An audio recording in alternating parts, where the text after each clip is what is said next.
Welcome back to another guitar walkthrough. We're looking at Hardly Blue today. And let's get started with this intro. So this intro does use some voicings of a major 7 that are less common for beginning guitar players. And so the one you guys probably start off when you learn a major 7 chord is this one. And this is the same 4 notes, but in different orders. And we get this chord voicing. And so the intro lick, and this shows up a lot, it shows up on the turnaround also, is these chords. And they move down in whole steps, so 2 frets on the guitar each time. And then the very last one moves to G major 7, which is the key of the song. And so it does this little inflection where you start with just a bar and then you hammer on to that major 7 and then back off. And that tempo would be, and then it does this little lick leading into the main groove.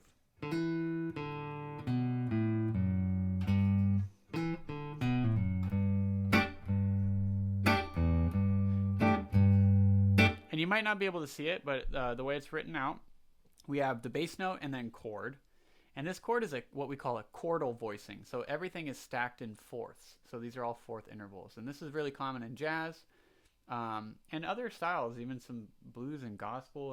It's a fun way to voice chords, and they sound really good on the guitar and most instruments, really.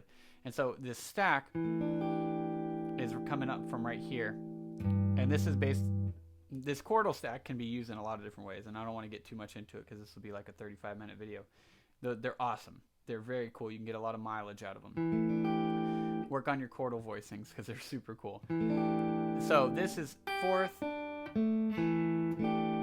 stack together, and this is based right now in the key of G. And we do bump down to that open E a bit right here as a little pickup, and it kind of gives it kind of that soulful vibe when you do that. So we have open,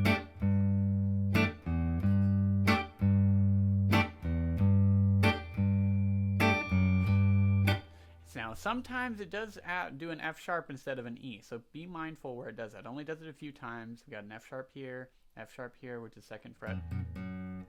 So just be mindful. Most of the time it hits that open E. And it does a very similar thing on the C chord when we get there, the 4 chord, with the open A. And so it does use that open string as a little pickup going into the chord a lot of times.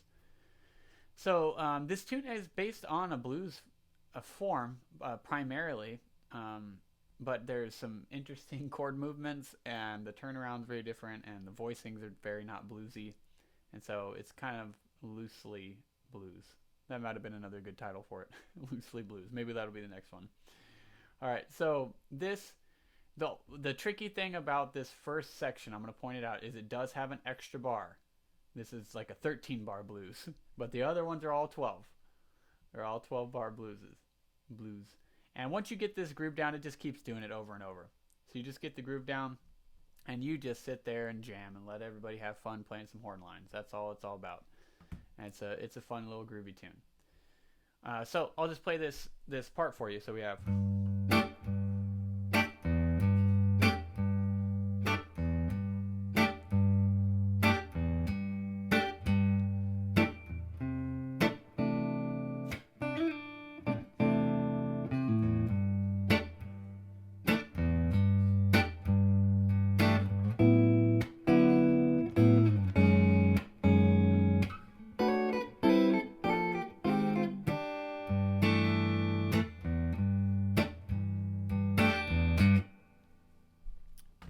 And so that was basically the B section. I missed a little F sharp right here.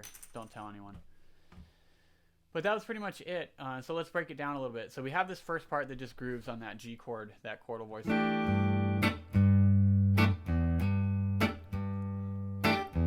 And you really want to get those nice and choppy, clean, staccato, backbeat. You're the drummer also. You're the drum and the bass player on this groove. All right. So that when we get to the 4 chord, we're doing a 6/9 voicing. And this voicing is going to come up a lot. This voicing we use a lot. So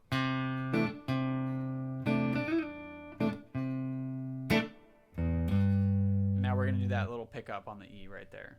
So I'll play that slow. We have, sorry.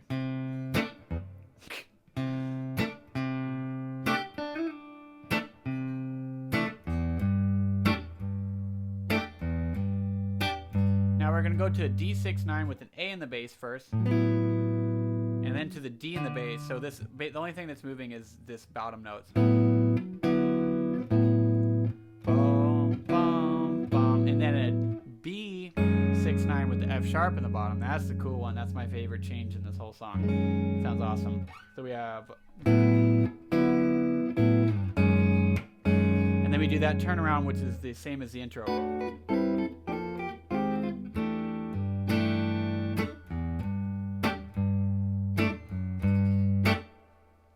And then you get back into just repeating it.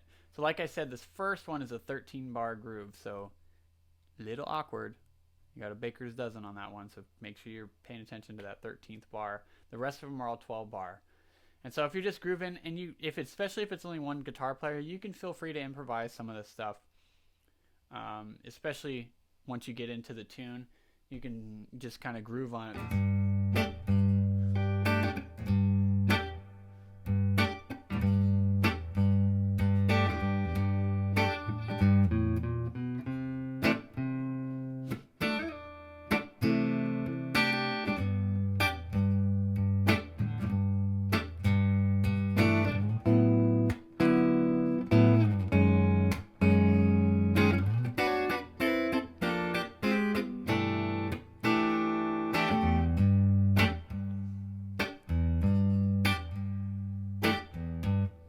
That's it. That's the tune. It's a simple tune.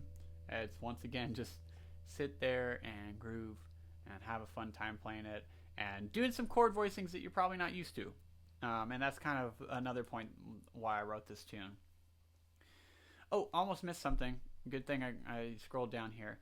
During the solo section, we do not do that turnaround. This. We don't do that during the solo section. You just groove and do kind of like a normal turnaround, where we hit like a 4 chord and a 5 chord and a 1.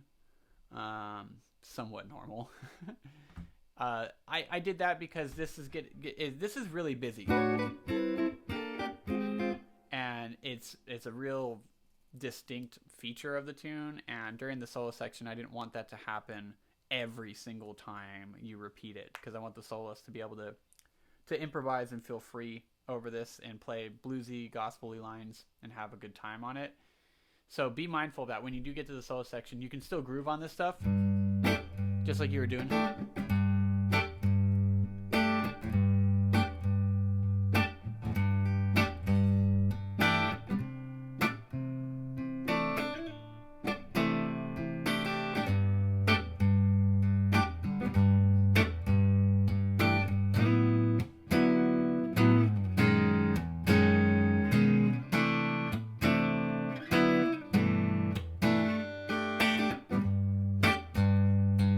So those voicings that I did, getting off to the D, and that B6-9 with the F sharp in the bass, and then I slide up to a C6-9, which we've been doing, and then up to a D, and then back to G.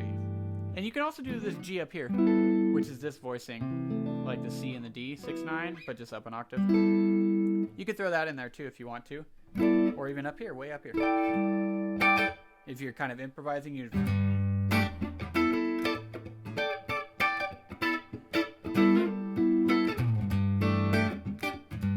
depending on what the soloist's doing, if they really start to change the groove and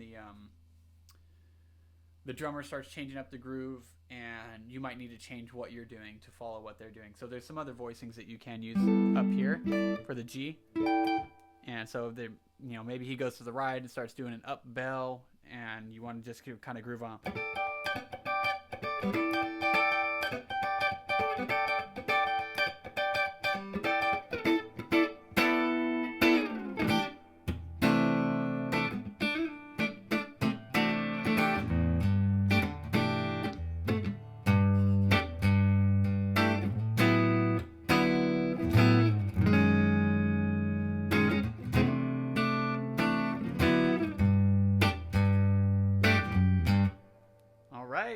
So have fun with that. And then the very end of the tune is that lick. And then you just end on the 6/9 chord, the G. Done. So simple little tune. Have fun with that one.